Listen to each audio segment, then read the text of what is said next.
Donc on était en train de parler d'un problème fondamental, n'est-ce pas? D'un problème qui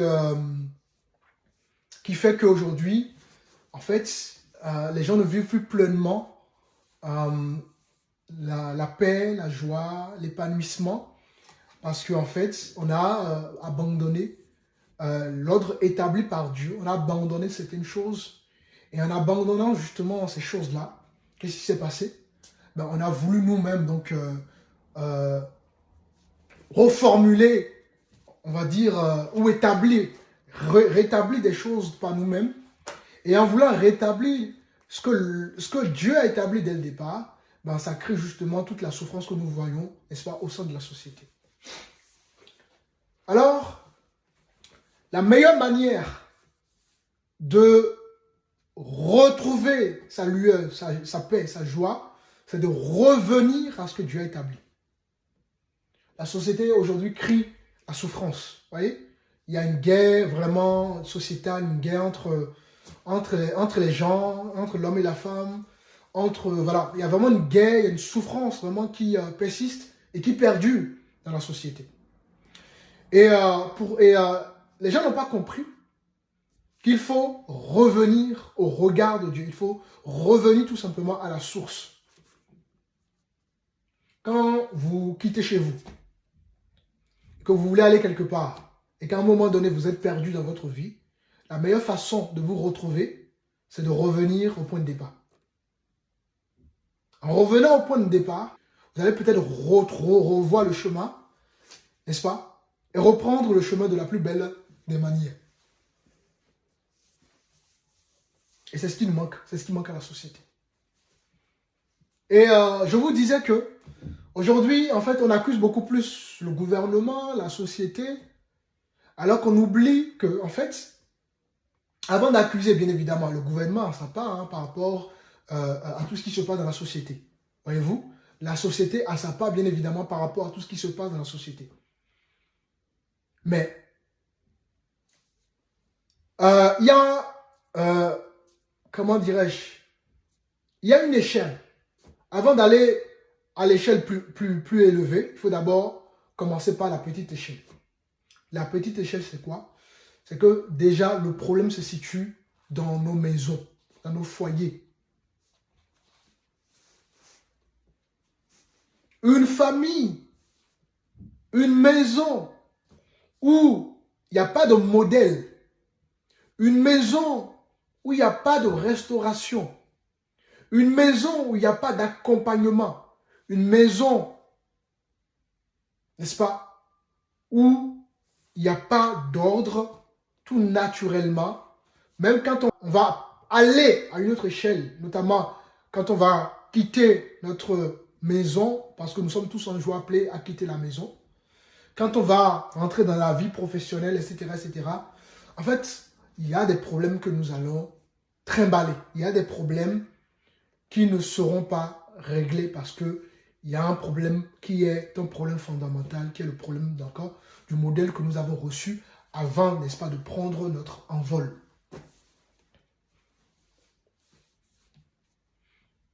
Maintenant, je fais le lien avec la vie de foi.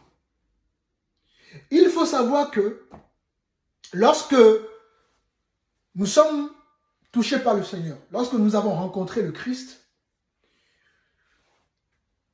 il faut savoir que nous sommes appelés, comme on l'a lu tout à l'heure, Romains chapitre 12, il faut savoir que nous sommes appelés à nous renouveler. S'il y a dans le monde, j'ai une façon de voir le monde parce que je suis le produit de la société. Je suis le produit, on a vu qu'un enfant d'abord apprend par l'observation avant d'apprendre par instruction, n'est-ce pas? Donc, nous avons appris d'abord par l'observation et ensuite nous avons appris par l'instruction. Et le comportement que nous avons, n'est-ce pas? Les blessures que nous avons, les actions que nous menons découlent, n'est-ce pas, de ce que nous avons vu d'abord. Je suis ce que je suis par rapport à ce que j'ai vu. Prenons l'exemple, par exemple, d'un mari qui frappe sa femme, qui a tendance à frapper sa femme. Évidemment, frapper une femme, ce n'est pas une bonne chose. D'accord? On ne frappe pas sa femme. C'est important, ne levez jamais la main sur vos épouses. Maintenant, comprenez que certes, il y a des hommes qui font ça, parce qu'ils ont vu leur papa, tout simplement, n'est-ce pas, fait ça. Généralement, un mari qui frappe sa femme, c'est parce qu'il a vu dans son enfance son papa lever la main sur sa maman. Parce qu'il a appris par l'observation. Et quand il va donc lui constituer, former sa propre famille, il aura tendance à être rattrapé par rapport à ce qu'il a vu. Donc ce qu'il avait vu quand il était enfant, n'est-ce pas, a joué un rôle d'influence dans sa vie. Ce qu'il a vu faire son père par rapport à sa maman, n'est-ce pas, a eu un impact dans sa vie. Et cet impact-là se reflète du coup dans sa vie de couple. Et quand Dieu nous appelle, quand nous sommes touchés, quand nous venons à Dieu, nous devenons des disciples du Seigneur, nous sommes invités, nous sommes appelés à nous renouveler. Notre logiciel de vie, notre façon de voir le monde doit changer. Et tant que cette façon de voir les choses ou cette façon de voir le monde n'a pas changé, nous aurons toujours des problèmes dans notre vie de foi. La manière dont nous avons compris ce que c'est que le mariage dans le monde change radicalement quand nous venons à Dieu. La manière dont nous avons compris ce que c'est que le rôle du Père change radicalement quand nous venons à Dieu. La manière dont nous avons compris le rôle de la mère change radicalement quand nous venons à Dieu. La manière dont nous avons compris le rôle du Fils change radicalement quand nous venons à Dieu. La manière dont nous avons compris dans le monde comment aimer change radicalement quand nous venons à Dieu. La manière d'aimer dans le monde n'a rien à y voir avec la manière d'aimer dans le Seigneur. La manière dont, n'est-ce pas, nous analysons les choses dans la vie change radicalement quand nous venons à Dieu. Dorénavant, nous analysons, n'est-ce pas, les choses avec la pensée et la parole de Dieu. Et non plus avec la philosophie, et non plus avec des raisonnements. Voilà pourquoi la Bible nous dit de ne plus marcher selon les rudiments de ce monde, de ne plus marcher selon le train de ce monde. Parce que le monde, n'est-ce pas, a sa façon de voir les choses, a sa façon d'agir, sa façon de réfléchir. Mais un enfant de Dieu qui est touché, qui est véritablement touché par l'amour du divin, n'est-ce pas, est appelé à ne plus se conformer à sa vie ancienne, n'est-ce pas? Mais ce dernier est appelé, ce dernier est invité à vivre conformément à la parole du Seigneur. Et la Bible nous dit, dans Ésaïe chapitre 55, que les voix de Dieu ne sont pas nos voix, que les pensées de Dieu ne sont pas nos pensées. Donc nous comprenons que, n'est-ce pas, dans le monde, on n'avait pas emprunté la voix de Dieu. Dans le monde, on n'avait pas la pensée de Dieu. Mais la pensée qui nous faisait vivre et qui nous faisait marcher, c'était la pensée de Satan. Mais vous ne pouvez pas être aujourd'hui enfant de Dieu et continuer à vivre selon cette pensée-là. Pour la simple raison que ce n'est plus le monde qui vous domine dorénavant, mais c'est Christ qui vous domine. Christ devient, n'est-ce pas, par conséquent, votre boussole de vie.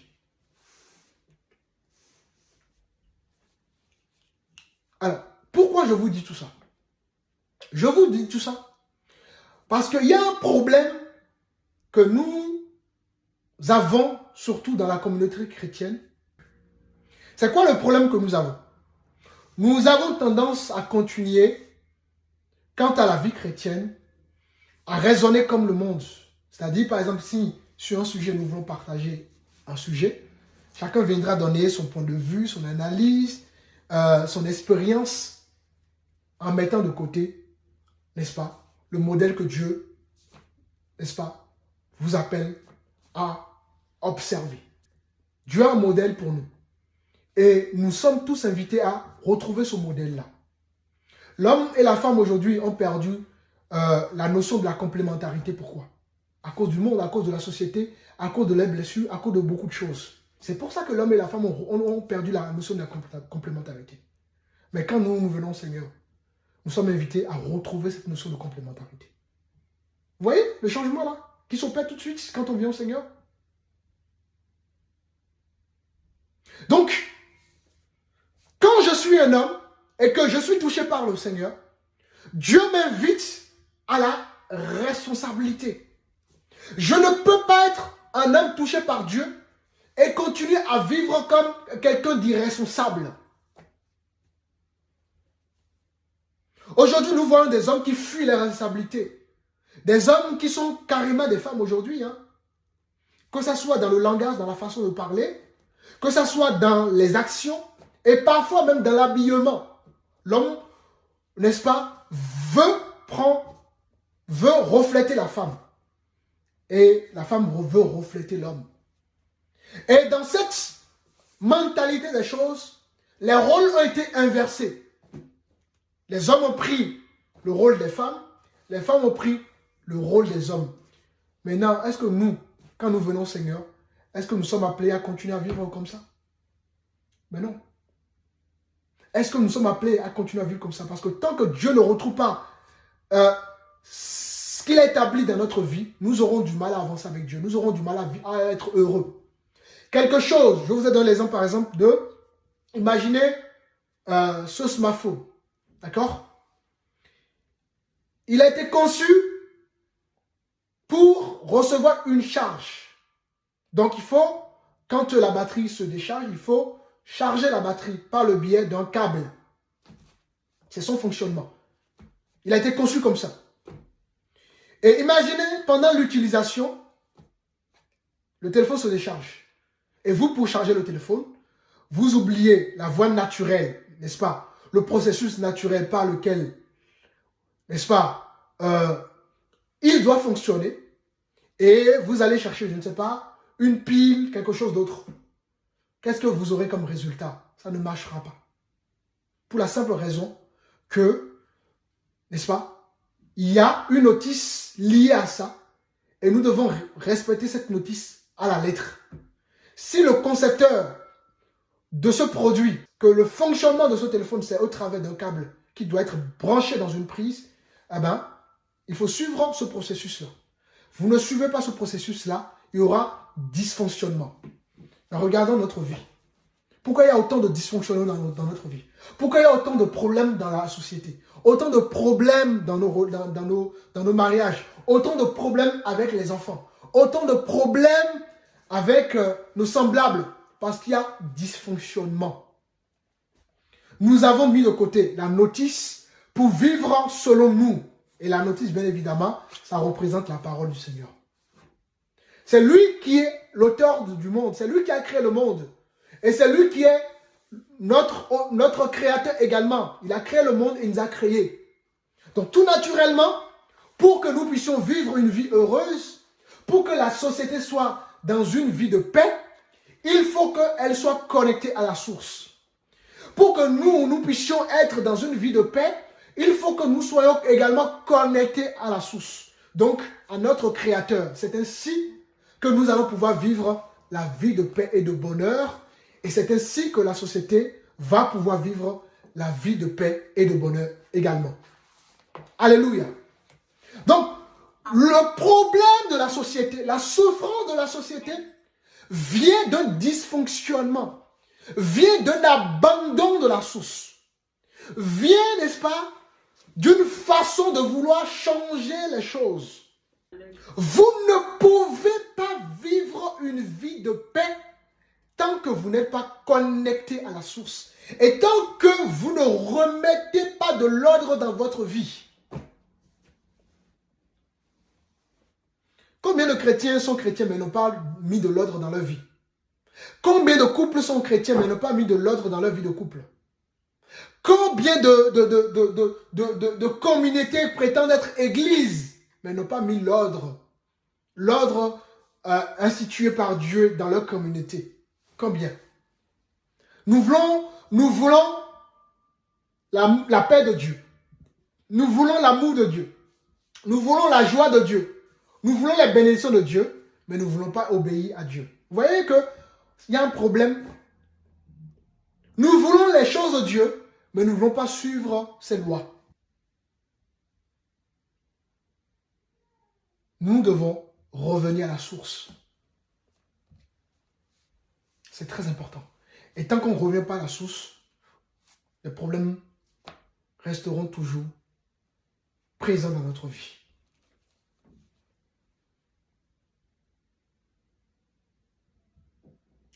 Je suis une femme, qu'est-ce que Dieu attend de moi? En tant que chrétienne, en tant que disciple du Seigneur, qu'est-ce que Dieu attend de moi?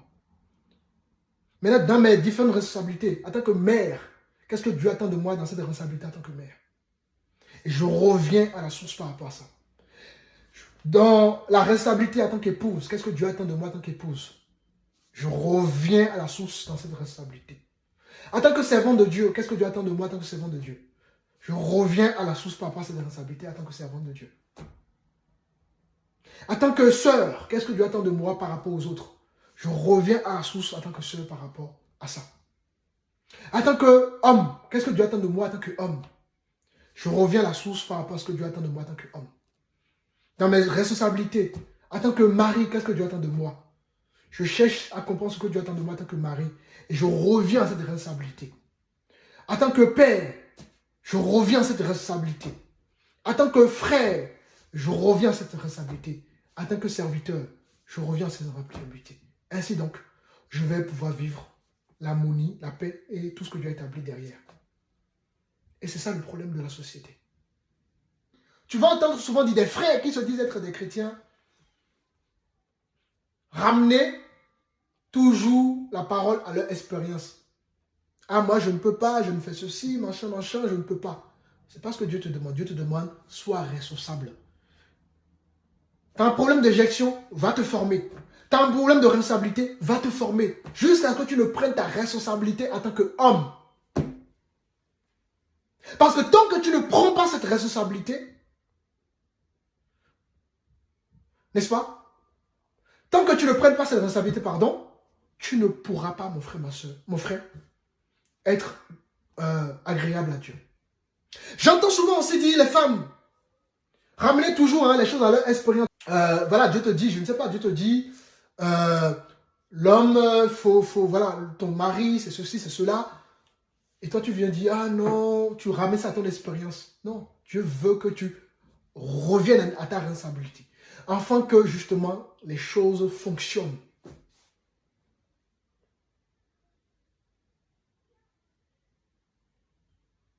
Les choses ne fonctionneront pas tant qu'on veut adapter la parole de Dieu à notre génération d'aujourd'hui. En fait, nous voulons adapter Dieu à la réalité. La parole n'est pas adaptée, en fait. Comme le monde est ceci, le Seigneur comprendra. Non. La parole n'est pas dans l'évolutionnisme, on a déjà vu.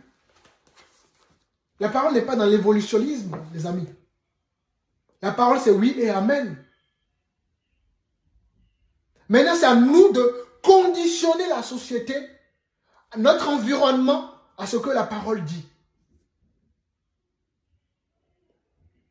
Tu peux créer ton environnement. Tu peux créer les choses autour de toi selon la parole du Seigneur. Tu n'es pas obligé de te conformer au siècle présent.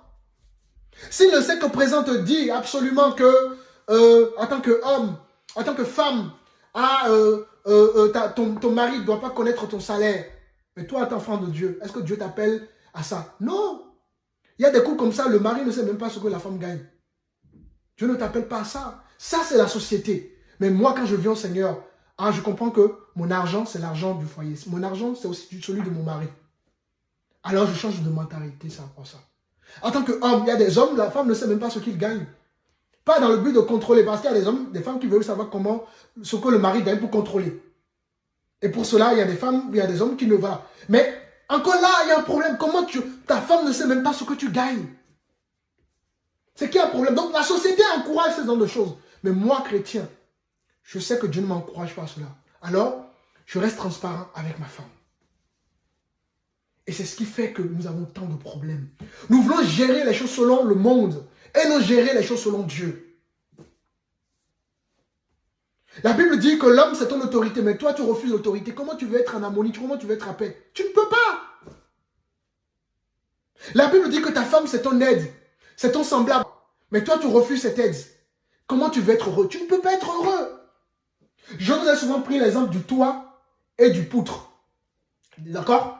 Le toit, c'est l'image de l'homme. L'homme, l'autorité, c'est la protection. L'autorité, c'est pas celui qui marche, celui qui détruit. L'autorité, c'est celui qui protège, celui qui aime, celui qui veille, celui qui transmet, celui qui montre un modèle. C'est ça l'autorité selon Dieu. Et une poutre, elle représente la femme. Et vous savez que sans poutre, le toit ne peut pas être dans sa fonction. S'il n'y a pas de poutre, le toit ne tiendra pas. Donc c'est la poutre qui tient le toit. Et le toit, parce qu'il est tenu par la poutre, il va justement protéger la maison pour que les intempéries, la pluie, la neige ne rentrent pas dans la maison. Mais il est soutenu par une poutre, n'est-ce pas? Maintenant, s'il n'y a pas de poutre, il n'y a pas de toit. La poutre qui soutient en réalité le toit, qu'est-ce qu'elle va devenir, elle? Ben, elle va être touchée par les intempéries. Donc, vous voyez que l'un ne peut pas aller sans l'autre. La poutre a besoin du toit et le toit a besoin de la poutre. Tous les deux sont dans un rôle complémentaire, mais dans un rôle différent. Vous voyez que le toit ne vient pas jouer le rôle de la poutre. Ni la poutre ne vient pas jouer le rôle du toit. Tous les deux sont dans un rôle différent, mais dans une notion de complémentarité. C'est ça l'homme et la femme. Et tant qu'on ne comprend pas ça, jamais on ne pourra vivre le bonheur de Dieu. Vous enlevez une poutre d'une maison, il n'y a plus de toit. Vous enlevez le toit d'une maison, il n'y a plus de poutre. Est-ce que vous comprenez quelque chose? Donc, les histoires de la femme inférieure, la femme machin, ça c'est les histoires du monde. Vous, Dieu change votre logiciel de vie. Votre langage, Dieu change votre langage. Nous, on n'est pas dans ça. Le monde pour refuser la soumission va trouver des excuses. Ah oui, non, la femme n'est pas inférieure. Mais qui? À quel moment vous avez entendu Dieu dit que la femme est inférieure à l'homme? À quel moment? Mais comment vous pouvez être en Christ et continuer à avoir cette façon de voir les choses? Comment? Comment? À quel moment Dieu a dit que l'autorité, c'est la dictature? Il y a des hommes tyrans. À quel moment vous avez entendu ça? Mais nous, quand on vient dans le Seigneur, on renouvelle l'autorité de l'homme.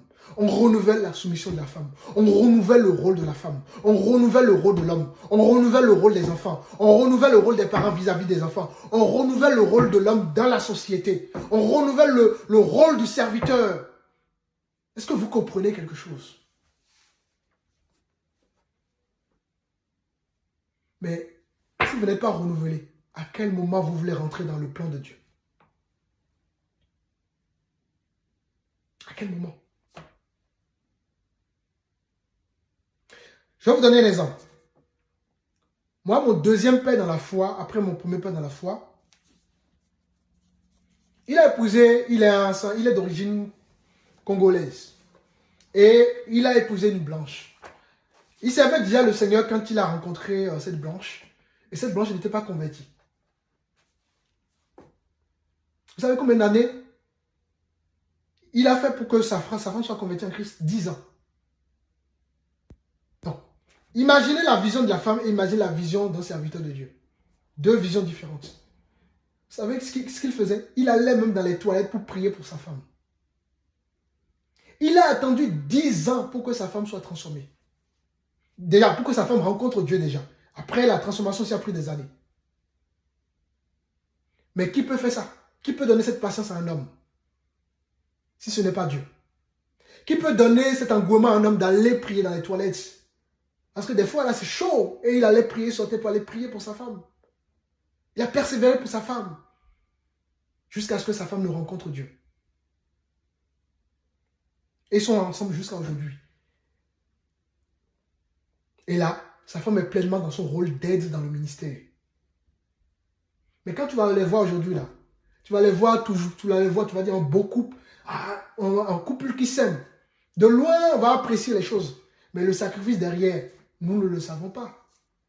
Le combat derrière, nous ne le savons pas. La persévérance derrière, nous ne le savons pas. Mais nous, on va juste voir comment le couple est beau, comment le couple est uni. Les gens voient ma femme et moi et disent, les gens quand ils viennent souvent coiffer à la maison, tout ça là. Vous n'avez jamais de problèmes, tout ça. Mais pour qu'on puisse donner le résultat que les gens voient aujourd'hui, il y a eu un travail, il y a eu un brisement. Rien ne devient beau sans un travail, les amis. Rien ne devient rien ne devient inspirant sans un travail derrière. Pour qu'une maison soit propre, il faut nettoyer. Amen.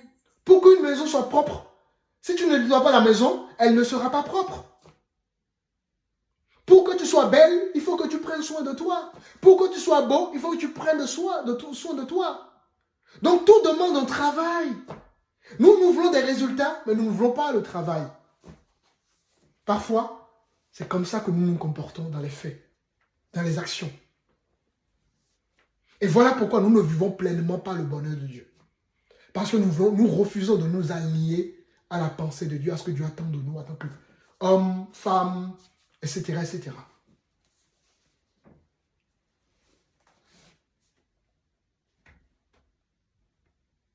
Qui n'a pas besoin d'aller en boîte de nuit, qui n'a pas besoin de vivre comme les gens du monde. Notre chair, parfois, a envie de ça. Mais nous ne sommes plus dans le monde, nous sommes en Christ. Et donc, nous nous alignons dorénavant ce que Dieu attend de nous. Et donc, même si ma chair a envie d'aller en boîte de nuit, je refuse à ma chair de ne pas aller en boîte de nuit. Est-ce que vous comprenez quelque chose? Amen. Tant que les choses que Dieu a établies ne reviennent pas à leur place, tant que les choses ne sont pas à leur place, il nous serait difficile de rentrer pleinement dans le plan de Dieu. Tant que nos mentalités ne s'allient pas à la pensée de Dieu, il nous serait difficile d'obéir à Dieu.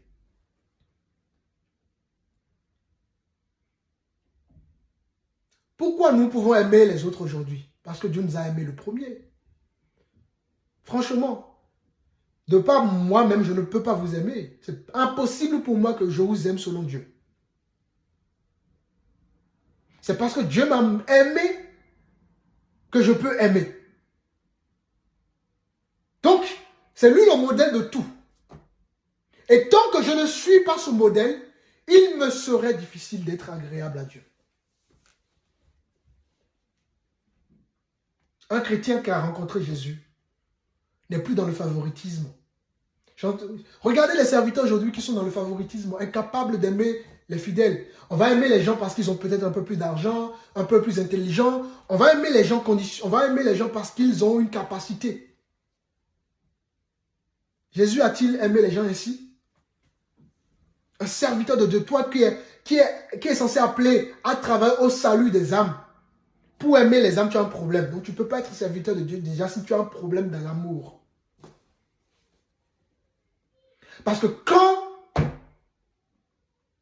tu rencontres Dieu, c'est la première chose qu'il travaille. Ensuite, pour que tu deviennes serviteur de Dieu, c'est parce que tu as son amour que tu peux devenir serviteur de Dieu. Et par conséquent, il n'y a plus de favoritisme. Mais regardez ce que les serviteurs de Dieu font aujourd'hui. Regardez ce qu'ils font aujourd'hui. Quelqu'un peut me prendre Proverbe chapitre 17, le verset 5.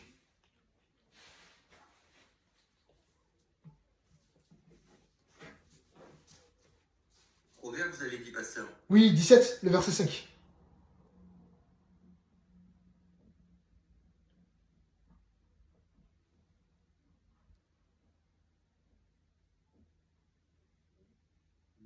Proverbe 17, verset 5. Celui qui se moque du pauvre outrage celui qui l'a fait. Celui qui se réjouit d'un malheur ne restera pas impuni. Donc celui qui se moque du pauvre, une autre version dira, se moque de Dieu. Pourquoi? Parce que le pauvre, c'est la créature de Dieu. Tous les êtres humains, que ce soit croyants ou chrétiens ou pas, tout le monde est une œuvre de Dieu. Mais regardez nos pasteurs d'aujourd'hui. Comment ils peuvent être dans les insultes. Ils insultent jusqu'à insulter la personnalité des gens, insulter la maman des gens, insulter la grand-mère des gens. Et vous prenez ces gens-là comme des serviteurs? Parce que de la même manière que je vous aime, je dois aussi aimer les gens du monde. Un serviteur de Dieu n'a pas de favoritisme à faire. Mais cet amour est possible si seulement cet amour est possible à une seule condition. Si l'Esprit de Dieu répand en nous son amour. Si nous avons véritablement ce renouvellement, nous avons été renouvelés. Tant que vous ne comprenez pas ça, c'est le départ d'une vie chrétienne harmonieuse. C'est le départ au-delà même d'une vie chrétienne, c'est le départ d'une restauration de notre vie et de la société. Revenir à la source. Revenir au modèle. Même si aujourd'hui je ne sais pas gérer l'argent, Dieu m'appelle à la responsabilité, alors je me forme pour savoir apprendre à gérer l'argent. Je ne vais plus être dans « Ah non, moi je ne sais pas gérer l'argent », je confie. Vous voyez, c'est ça qui a créé que là où il y a le vide, les femmes ont remplacé les hommes. À force de vouloir confier les choses, ben les femmes ont pris le rôle que les hommes étaient censés jouer dans la société. Les hommes sont devenus des fuyards. Combien d'hommes fuient leurs responsabilités? Et on va trouver des excuses derrière ça. Comme je ne sais pas gérer l'argent, je libère ça à la femme. Comme je ne sais pas gérer les enfants, je libère à la femme. Comme je ne sais pas gérer les émotions, je libère à la femme. Comme je ne sais pas gérer ceci, je libère à la femme. Et on est devenus des irresponsables. C'est ça le mal, le mal-être de la société. C'est ça le mal de la société, les amis. On a abandonné notre responsabilité en tant qu'homme. La femme a abandonné sa responsabilité en tant que femme.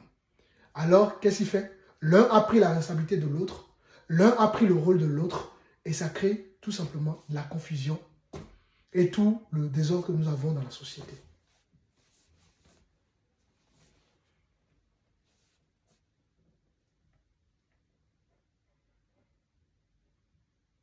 Vous devez garder à l'esprit, Dieu nous appelle à la source.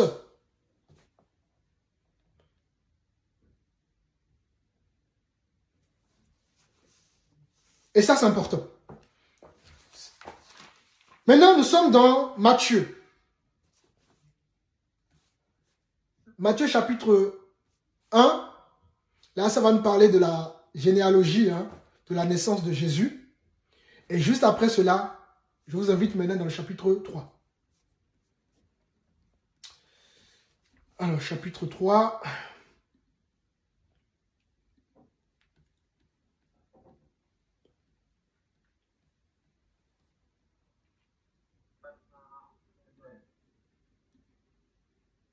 On va prendre le verset 16.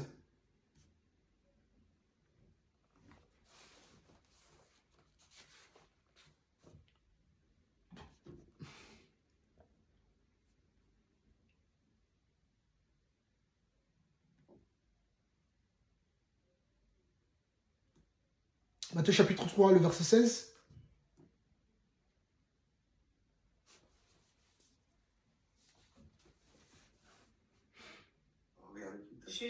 Dès que Jésus eut été baptisé, il sortit de l'eau, et voici les cieux s'ouvrirent, et il vit l'Esprit de Dieu descendre comme une colombe et venir sur lui. Amen. Continue. Excuse-moi. Et voici une voix fit entendre des cieux ces paroles.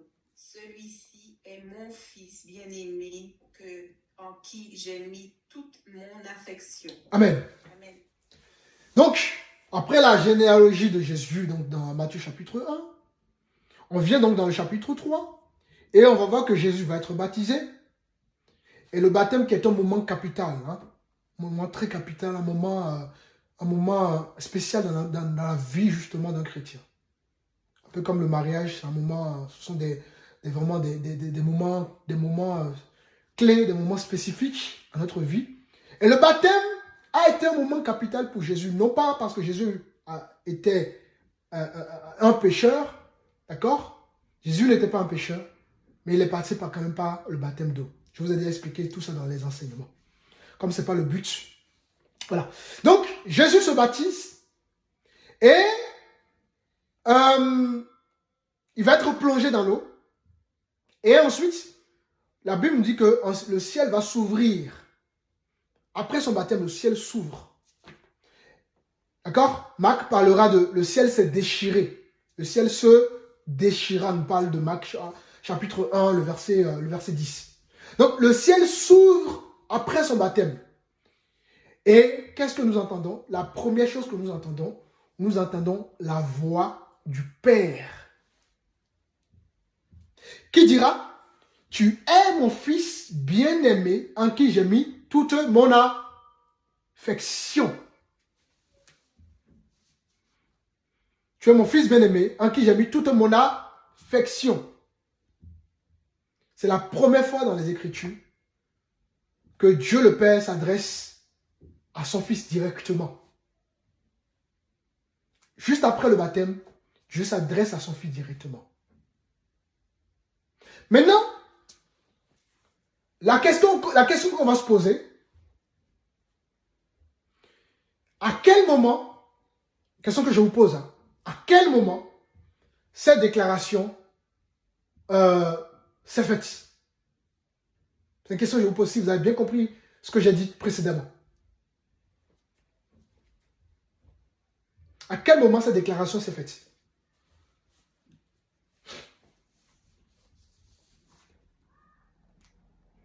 Après que Jésus ait reçu le baptême. C'est une réponse juste, mais ce n'est pas ce que je veux. À quel moment cette déclaration s'est faite?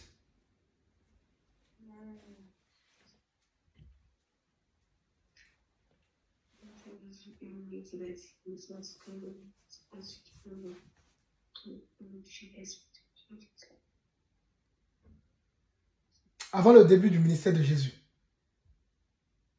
Ça va? C'est bon? D'accord. D'accord. Vous avez compris maintenant? Oui. Parce que son père savait que les 3 ans du ministère qu'il aura seraient un chemin difficile. Serait un chemin douloureux. Serait un chemin rempli d'obstacles. Serait un chemin rempli d'abandon. Serait un chemin, qui plus est, de crucifixion. Alors, le Père déclare cette parole à son Fils. Qu'est-ce que je voulais que vous saisissiez par rapport à ça? Imaginez qu'un papa terrestre voit son fils avancer vers une épreuve. Et qui lui dit à son fils, courage, sois fort, tu réussiras, tiens bon. Qu'est-ce qui va se passer dans la vie de ce dernier? Qu'est-ce qui va se passer? Il va prendre confiance et il va être encouragé. D'accord, oui. D'autres réponses?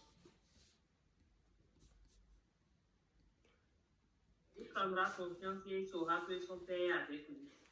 Il prendra confiance et il saura que son père est avec lui. Exactement.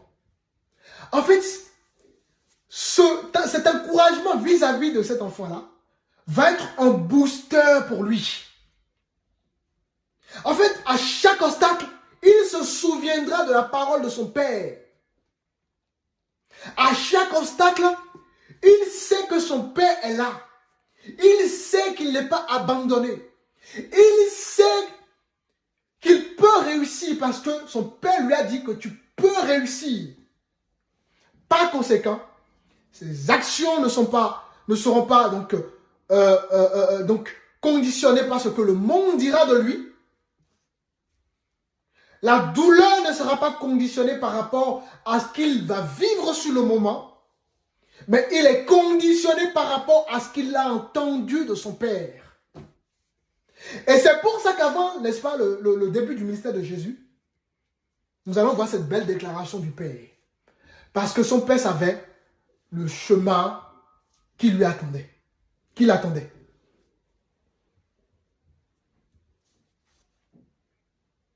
Donc, un père terrestre qui encourage son fils devient, pour ce fils, ce dernier, un booster.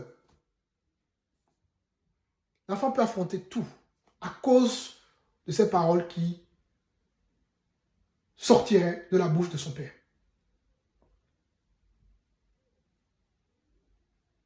Alors, pourquoi je vous dis ça? Je vous dis tout ça parce que nous allons voir dans la déclaration de Dieu le Père une déclaration empreinte d'amour. Une déclaration empreinte d'amour.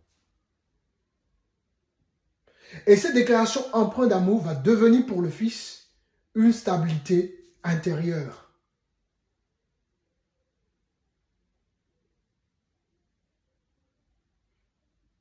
Et de la même manière, lorsqu'un père dit quelque chose dans la vie de son enfant, ça devient une stabilité intérieure pour l'enfant. Et un père qui ne réagit pas va créer justement un manque de modèle dans la vie de son enfant, que ce soit un fils ou une fille dans la société, parce qu'il n'a pas de modèle. Il ne va pas être marqué par cette empreinte d'amour, mais il va être marqué par la peur. Parce qu'il n'y a personne qui a osé lui dire, tu réussiras. Il n'y a personne qui a osé lui dire, n'est-ce pas, tu es beau, tu es belle. Il n'y a personne qui a osé lui dire, tu es mon fils, tu es ma fille. Alors, ça va créer la peur chez ce dernier ou chez cette dernière si c'est une fille. Ça va créer la colère si c'est un fils ou une fille. Ça va créer une forme de fragilité intérieure. Parfois même de la trahison parce que personne n'a jamais été là pour lui dire tu es ma fille, tu es mon fils. Tu réussiras. Tu tiendras bon. Je t'ai désiré. Personne n'a jamais été là pour lui dire toutes ces choses-là. Et du coup, ça va créer en lui toutes ces choses-là.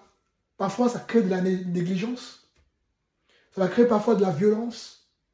Ça va créer parfois de la bipolarité. Donc, la personne va être très bipolaire. La personne va agir selon ses émotions. Parce qu'il n'y a pas de la stabilité qui a été un modèle. La personne n'a pas vu un modèle de stabilité dans sa vie. Du coup, quand il va grandir, ou quand il va vouloir affronter la société, ben, il sera conditionné par ce qu'il va vivre sur le moment. D'où les blessures profondes que nous avons. D'où les blessures qui façonnent notre personnalité. Parce que personne, le Père n'a pas été là pour établir le Fils. Et ici, dans les propos du Père, Dieu établit son Fils. Il lui dit devant tout le monde, tu es mon Fils, en qui j'ai mis toute mon affection. Combien d'hommes ont établi leur fils, leur fille? Et je profite de l'occasion pour vous dire, celui qui établit un enfant, c'est le Père. Ce n'est pas la mère, c'est le Père qui établit. C'est un principe divin. Et de la même manière, quand nous venons dans le Seigneur, qui nous établit, c'est Dieu. On va prendre... alors, nous sommes dans...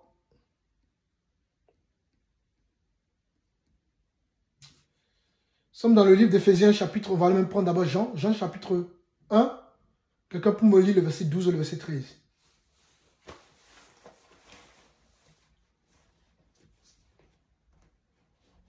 Jean chapitre 1.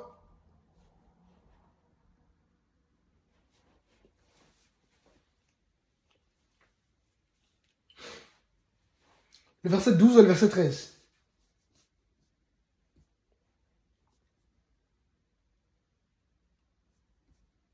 Dans chapitre 1, verset 12-13. Mais à tous ceux qui l'ont reçu, à ceux qui croient en son nom, elle a donné le pouvoir de devenir enfants de Dieu, lesquels sont nés, non du sang, ni de la volonté de la chair, ni de la volonté de l'homme, mais de Dieu. Amen. Donc, le droit légitime nous a été donné par qui? Par Dieu le Père. Nous avons été établis dans notre identité spirituelle par qui? Par le Père. Vous comprenez? C'est l'homme qui établit l'identité des enfants. Nous sommes dans Éphésiens chapitre 1.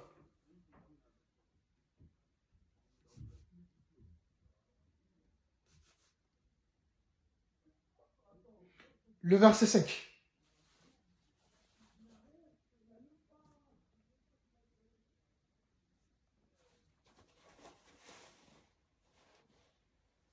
Nous ayant prédestinés dans son amour à être ses enfants d'adoption par Jésus-Christ, selon le bon plaisir de sa volonté.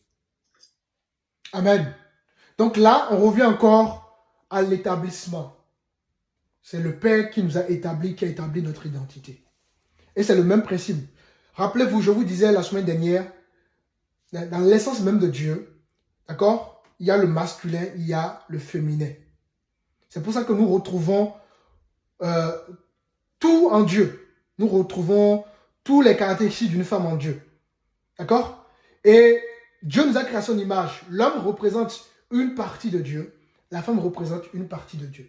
L'homme, par exemple, représente la force du divin, l'autorité du divin, d'accord? La protection du divin. Et la femme représente la douceur de Dieu. La douceur de Dieu, la tendresse de Dieu, la compassion de Dieu. Donc, l'homme et la femme, en réalité, n'ont pas été créés pour être en grève ou pour être en conflit. Ils ont été créés pour être dans une complémentarité. Chacun représente Dieu dans ses attributs. L'homme représente Dieu et la femme représente Dieu. Voilà pourquoi il est dit dans Genèse chapitre 1, le verset 26, que Dieu a créé l'homme et la femme à son image. Et rappelez-vous, je vous disais que l'homme à la base a été créé un être androgyne. C'est-à-dire un être homme, masculin et femme à la base. Il y avait le masculin et le féminin dans la première constitution de l'homme. Et c'est dans le deuxième temps que Dieu va enlever le féminin de l'homme. Dieu va séparer le féminin de l'homme. Donc la femme n'a pas été créée pour être, comment dirais-je, pour être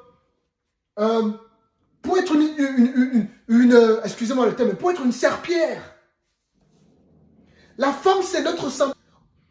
La femme, c'est, sans, on a déjà vu la notion de la poutre et de la couverture. Sans elle, je ne suis pas un homme. Sans moi, elle n'est pas une femme. Et tous les deux ensemble, n'est-ce pas, on reflète Dieu, on représente Dieu. Mais qu'est-ce que la société nous montre? Qu'est-ce que la société nous montre? La société montre que non, la faiblesse, c'est la fragilité d'une femme, c'est une faiblesse. Non, elle n'est pas une faiblesse. Et pour cela, beaucoup de femmes vont, pour combler cette fragilité, vont être dures, vont vouloir être des hommes. Et en voulant cela, elles se sont créées des carapaces. Parce que la société a dit, non, ta fragilité, c'est une faiblesse. Ta maternité, c'est une faiblesse. S'occuper des enfants à la maison, c'est une faiblesse. Vous voyez? C'est ça la société. Être une femme soumise, c'est une faiblesse. C'est ça la société. Et à force d'avoir entendu ces langages, ces discours, ces philosophies, ces choses-là, la femme sort de son rôle de femme. Et quand tu sors du rôle, qu'est-ce que tu fais? Tu vas porter un poids que tu n'es pas censé porter. D'où justement les problèmes que les femmes ont aujourd'hui dans la société. Enfin, une partie des problèmes viennent de là. D'autres viennent aussi, d'accord, des femmes qui ont été abandonnées par les parents, qui n'ont pas grandi sans père, sans mère, et qui ont été obligés d'être à la fois papa et maman par la suite. Vous voyez ce que la société a créé en nous? Vous voyez ce que la société a fait dans notre vie? La société nous montre que non, l'homme et la femme doivent être égaux dans le genre. Tout ce que l'homme peut faire, la femme peut faire. Non, tout ce que l'homme peut faire, la femme ne peut pas faire. Parce que l'homme, ça représente la virilité. La femme, ça représente la douceur de Dieu. La femme doit incarner la douceur. Elle est appelée à incarner la douceur et doit prendre le rôle de l'homme. Et tant que je veux prendre le rôle de l'homme, jamais je ne vais m'épanouir dans ma vie de foi en tant que femme. Jamais. Et tant que je suis un homme, je veux prendre le rôle de la femme, jamais je vais m'épanouir en tant qu'homme dans ma vie. Parce que je n'incarne pas ma masculinité. Et parce qu'en tant que femme, je n'incarne pas ma féminité. Donc là où la société est en train de m'éloigner de Dieu, quand je viens dans le Seigneur, Dieu renouvelle son logiciel dans ma vie. Et l'Esprit va m'aider à retrouver, n'est-ce pas, ma nature en tant qu'homme ou en tant que femme. L'Esprit va m'aider à incarner ma masculinité en tant qu'homme et ma féminité en tant que femme.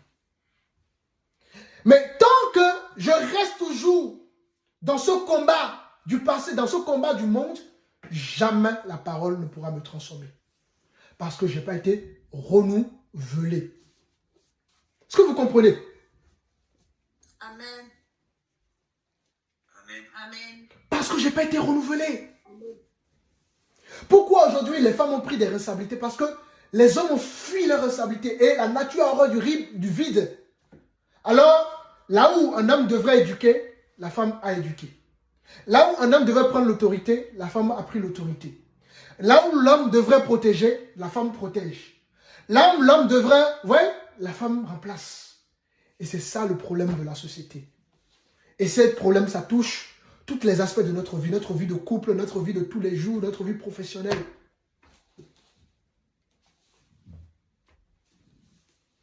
Ce que je vous dis là, je ne sais pas si vous arrivez à saisir, c'est tellement profond ce que je vous dis là, les amis.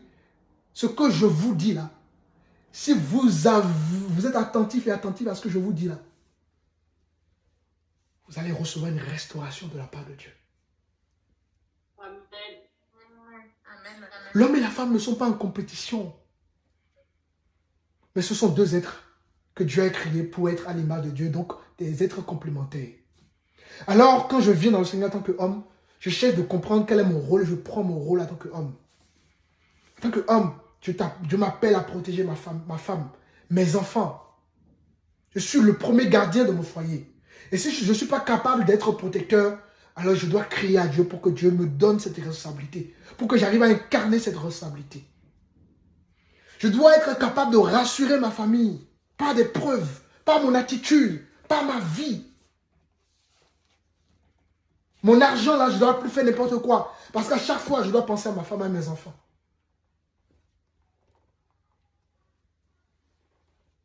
Je dois être un homme de modèle. Dans la maison, s'il y a lieu des choses que je suis censé faire. Dans la société, des choses que je suis censé faire. Dans l'église, des choses que je suis censé faire. Pourquoi on retrouve des femmes pasteurs aujourd'hui? Parce que les hommes fuient cette responsabilité. Par conséquent, des femmes ont pris des fonctions que Dieu ne les appelle pas à occuper. On retrouve des hommes derrière. Tu vois les pasteurs qu'on voit aujourd'hui là. Ils ont des maris, des maris qui ne font rien. Mais qui mettent... On n'envoie pas l'homme, la femme à la guerre. C'est l'homme qu'on envoie d'abord à la guerre. Comprenez ça? C'est une image que je vous donne. On n'envoie pas la femme à la guerre. La femme, on n'envoie pas à la guerre. C'est l'homme qu'on envoie à la guerre. La femme, ça représente l'épée. L'homme, ça représente l'épée et la femme, ça représente la vase. Et tant que vous ne comprenez pas ces choses, jamais les choses seront en leur place. Jamais nos églises seront en paix. Jamais nos églises auront la gloire de Dieu. Tant que les choses ne sont pas là, à leur place. L'homme, c'est le ciel. La femme, c'est la terre. Le ciel, la terre. La terre, le ciel donne des pluies, donne la semence. Et la terre reçoit et donne la vie. Eh bien voilà. L'homme, c'est la semence. La femme, c'est la vie. La femme donne la vie. Mais l'homme donne la semence. Tant que vous ne comprenez pas ça, vous aurez du mal à aller plus loin. Voilà pourquoi la femme est beaucoup plus sensible à l'Esprit de Dieu. Si nous sommes dans une église, pourquoi les femmes sont beaucoup plus sensibles? Parce que c'est leur nature. Dieu les a créés un être sensible. La sensibilité, ce n'est pas un défaut pour la femme. Évidemment, maintenant, une femme qui ne sait pas gérer ses émotions, malheureusement, va mal utiliser sa sensibilité, qui est une âme en réalité, comme quelque chose voilà, comme une mauvaise chose. Mais une femme qui sait gérer ses émotions, sa sensibilité, c'est une puissance pour Dieu. Parce qu'elle est plus sensible que l'homme. C'est comme ça que tu as fait les choses. Voilà pourquoi l'un ne va pas... Le proverbe nous le dira, Ecclésiaste le dira. On ne peut pas être en couple et voilà, si un couple est chacun dans son rôle, ben, on va voir la complémentarité partout. Là où moi je ne suis pas sensible, elle va être sensible. Et on se complète. Là où elle va être sensible, là il faut recadrer, elle ne pourra pas recadrer. Moi je vais recadrer. Vous voyez? Du coup, on est dans des rôles de complémentarité. Il n'y a plus de guerre en fait.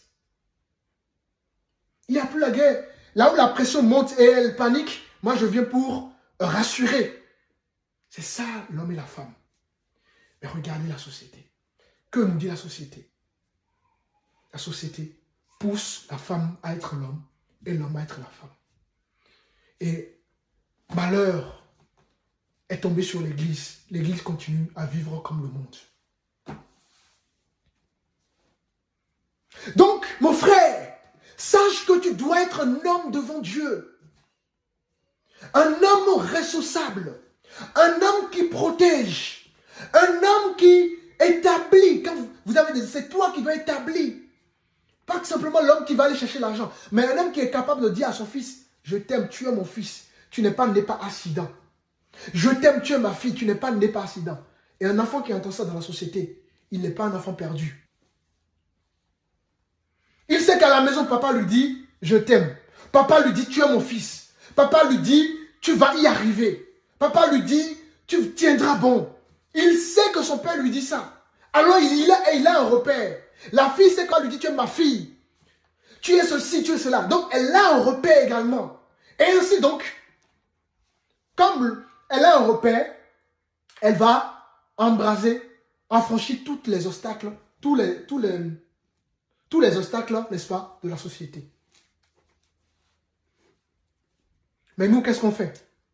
Qu'est-ce que l'homme fait aujourd'hui? Il n'y a plus ces choses-là. On n'établit plus nos enfants. Vous voyez? Soit on va être dans l'excès des hommes qui vont être trop durs. Non, il faut être équilibré. Là, il faut être dur, tu vas être dur. Là où il faut être doux, il faut être doux. Moi, c'est la fois, des fois, moi, je joue avec mes enfants, on est en train de jouer par terre. Tu ne sauras même pas que je suis le papa. Pourtant, je suis le papa. Parce que, mais quand je vais être dur, quand il faut remettre les choses en place, même quand je regarde mes enfants tout de suite, je n'ai pas besoin de dire qu'ils savent tout de suite que là, papa n'est pas content. Et ils changent d'attitude tout de suite. Parce qu'il sait que papa, il peut rigoler avec nous, mais en même temps, quand on fait des bêtises, papa peut être sévère à l'égard de nous. C'est ça être un homme. Et qu'est-ce que la société a fait aujourd'hui? La société, en l'occurrence en Europe, va créer un système qui va pousser les femmes à avoir des enfants et, n'est-ce pas, rejeter les hommes. À la fois, la femme ne veut pas d'un homme, mais c'est en même temps elle qui veut avoir des enfants. Tu ne veux pas l'homme, mais tu veux l'enfant. Il y a une contradiction. Tu combats l'homme, mais en même temps, tu veux être marié. Il y a un problème. Vous voyez la société dans laquelle nous vivons? Combien de femmes sont sur les réseaux sociaux aujourd'hui en train de mettre leur frustration? Ton expérience n'est pas l'expérience de tous. C'est pas parce que tu as vécu une mauvaise expérience avec un homme que tous les hommes sont pareils, je suis désolé. C'est pas parce que tu as vécu une mauvaise expérience avec une femme que toutes les femmes sont pareilles, je suis désolé. Et ce qu'on fait, nous venons avec nos blessures et nous généralisons nos blessures. Nous voyons le monde avec nos blessures. Nous voyons la société avec nos blessures. Mais c'est la même chose dans la vie de foi. Beaucoup marchent avec Dieu avec les blessures et au lieu de laisser Dieu restaurer les blessures. Et la société va créer un système où il y a beaucoup plus de femmes seules avec les enfants. Attention, il y a ceux, parce qu'il faut qu'on nuance, il y a des femmes malheureusement qui ont été battues et tout naturellement, elles se devaient, d'accord, de s'en séparer. Voilà, ça, et on comprend qu'il y a des femmes qui se retrouvent avec des enfants seuls parce qu'elles ont été battues parce qu'elles ont subi, voilà, elles ont subi des choses physiques, des violences, tout ça. Et voilà, donc on contextualise, d'accord? C'est important. Mais il y a beaucoup plus de femmes, n'est-ce pas, qui vivent seules avec les enfants, surtout en Europe, juste, d'accord? Juste parce que de la société, du système. Et quand tu es une femme seule avec les enfants, qu'est-ce qui se passe? Il n'y a pas une figure paternelle. Et vous êtes en train de comprendre que la figure paternelle, elle est importante. Sans figure paternelle, il y aura toujours. Tu peux être une femme, donner tout l'amour, tout ce que tu veux à l'enfant. L'enfant ne sera jamais heureux. Il y aura toujours un manque à l'enfant parce que Dieu a créé les choses pour que les choses soient équilibrées. Dieu a créé l'homme et la femme. C'est pour ça que, quand j'entends souvent en Afrique, les gens disent j'aime plus ma maman que mon papa. Il ne faut pas être dans ce langage-là. Tu dois aimer de la même manière ton papa et en même temps ta maman. Peu importe. Ce sont tes deux parents. Sans eux, tu ne serais pas ce que tu es. Tu ne serais pas devenu ce que tu es. Donc, il n'y a pas à mettre l'autre dessus de l'autre. Vous voyez, c'est tout ça qui crée le désordre dans la société. Afin de vouloir mettre les autres sur les autres, on met on met les mères contre les papas, les femmes contre les hommes, et on a tous les problèmes que nous avons. Tu dois aimer ta mère autant que ton père. Tu dois respecter ta mère autant que ton père. Car la Bible déclare, enfants, respectez vos parents. La Bible ne dit pas, enfants, respectez votre mère, ni votre père. Vous voyez, Dieu est toujours dans l'équilibre. Et c'est cet équilibre-là qui nous manque souvent. Et beaucoup de femmes se retrouvent seules avec les enfants. Et j'ai nuancé, les femmes qui, voilà, d'accord, souvent vraiment, se retrouvent avec des enfants seuls. Et elles aiment ça. Ça devient la mode de la société. On fait tout, on veut juste avoir des enfants et ensuite. Alors, qu'est-ce que ces enfants deviennent?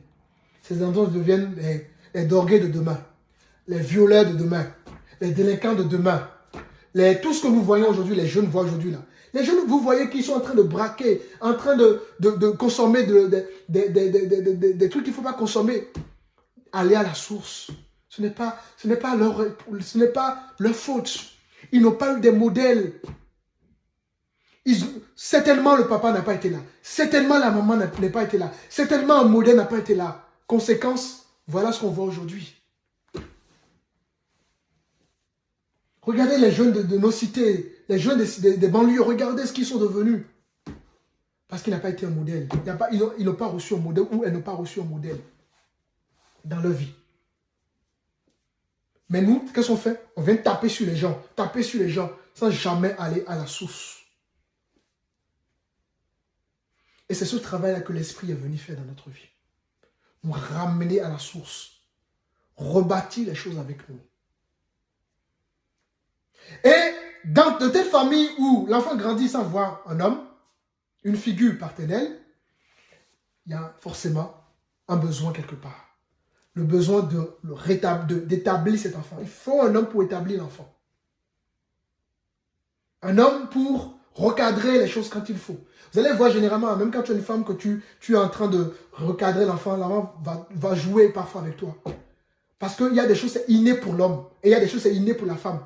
Les choses que la femme va transmettre à l'homme, l'homme n'a pas. Vous voyez comment Dieu a tellement fait les choses de façon complémentaire. Aujourd'hui, c'est comme si on est en train de reprocher à l'homme d'être l'homme et on reproche à la femme d'être la femme. Qui a demandé d'être un homme et qui a demandé d'être une femme? Si ce n'est la volonté de Dieu. Parfois même, les gens on a l'impression même de reprocher à l'homme pourquoi l'homme ne porte pas l'enfant.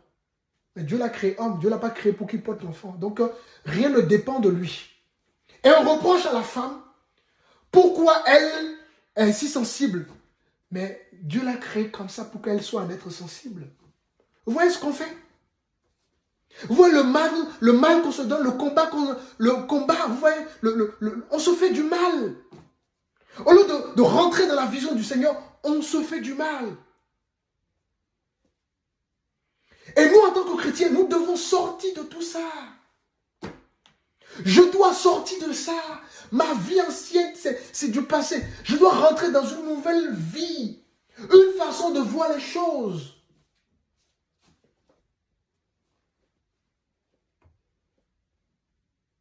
Et c'est c'est comme ça qu'on crée des délinquants demain. C'est comme ça qu'on crée des violets demain. Ainsi de suite, ainsi de suite. Parce que non seulement il n'y a pas de papa biologique, mais il n'y a pas de quelqu'un pour substituer au rôle du père pour l'enfant. Et quand je parle de l'enfant, je parle de la fille et du fils, hein, les deux. Et même chose, à l'inverse. Un enfant qui grandit seul avec le papa, pareil, problème. Pourquoi? Il n'y a pas la maman. Donc, là aussi un problème. Il faut les deux, ou du moins, au moins quelqu'un qui représente le papa ou la maman, si un homme est seul avec les enfants. Il faut une femme pour représenter la maman. Ou si une femme est avec voilà, les enfants, il faut un homme pour représenter si le papa n'est pas là, au moins. Parce qu'on peut donner tout ce qu'on veut, avoir les plus belles intentions du monde. C'est pour ça que beaucoup de femmes se sont retrouvées à avoir des décessions, parce qu'elles se sont rendues compte qu'elles ont tellement donné à tout l'enfant, mais qu'elles n'ont pas eu le résultat qu'elles voulaient. Vous voyez? Parce que tout simplement, le monde, la nature, elle est faite ainsi. Dieu a créé les choses, hommes et femmes. Et tant que nous ne respectons pas ce principe-là, jamais. En fait, nous voulons pas, parfois on prie, Seigneur, fais ceci. Une simple décision change tout. Vous comprenez ce que je veux dire?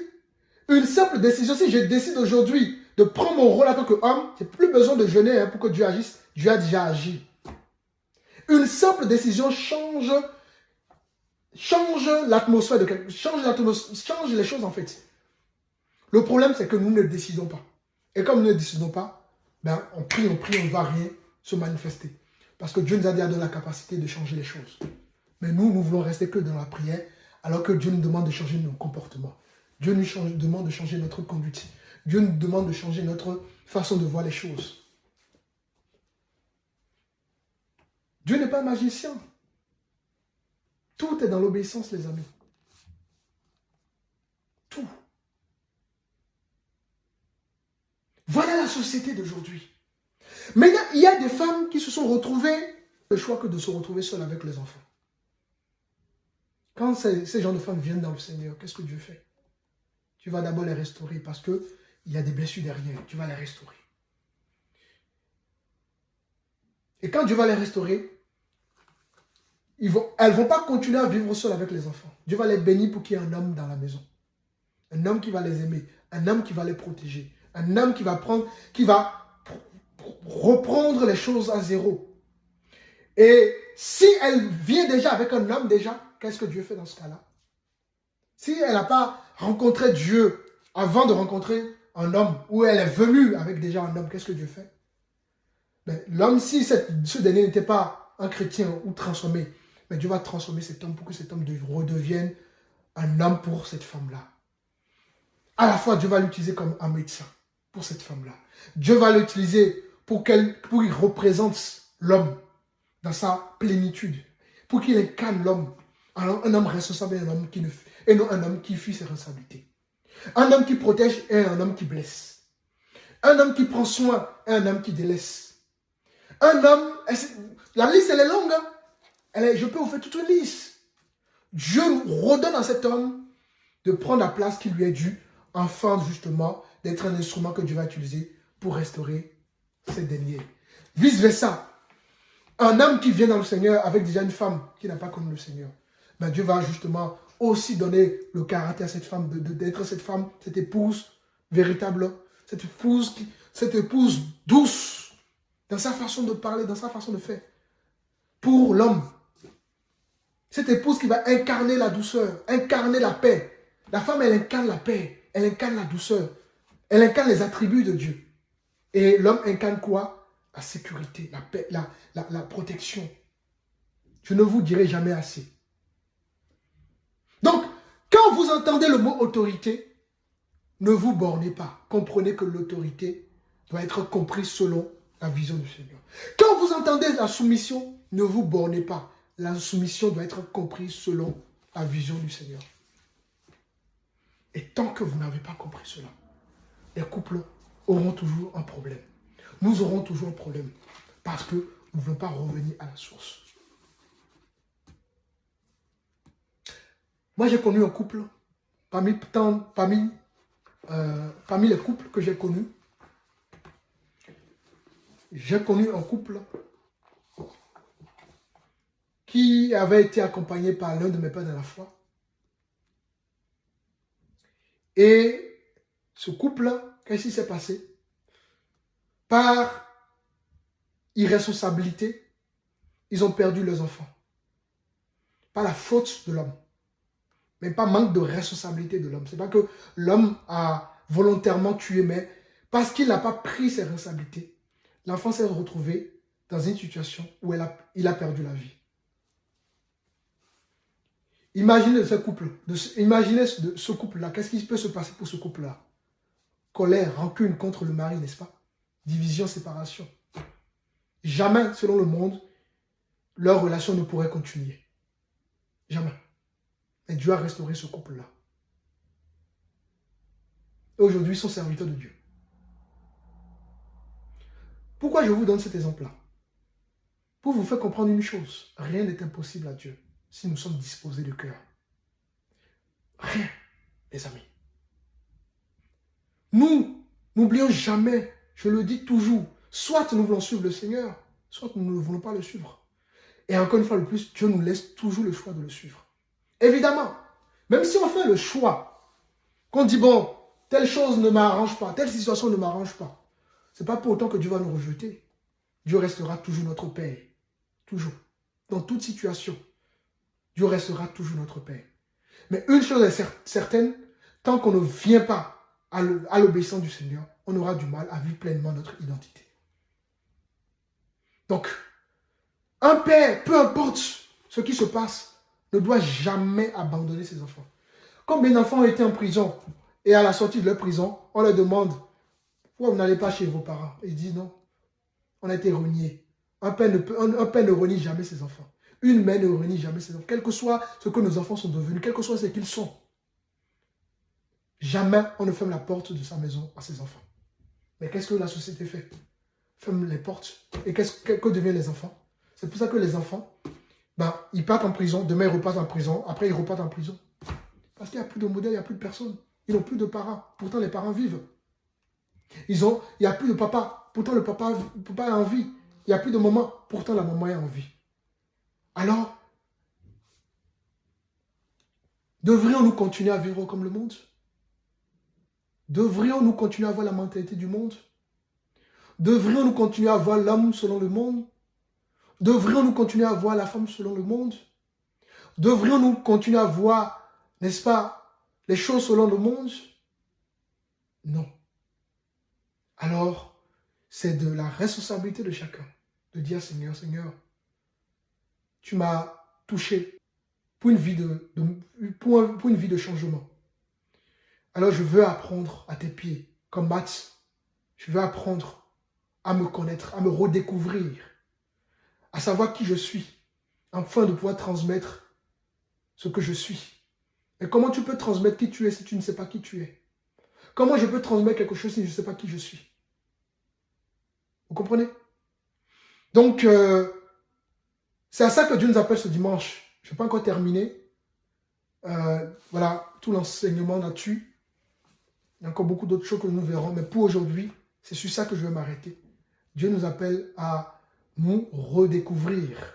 Tu dois te redécouvrir. Savoir qui tu es en tant qu'homme. Combien d'hommes se sont échappés dans les jeux vidéo? Ils sont en train de tout matin, midi, soir. Ils sont en train de jouer aux jeux vidéo. Pendant ce temps, c'est la femme qui amène l'enfant à l'école. C'est la femme qui part faire les courses. C'est la femme qui fait le ménage. C'est la femme qui fait à manger. C'est la femme qui gère l'administration.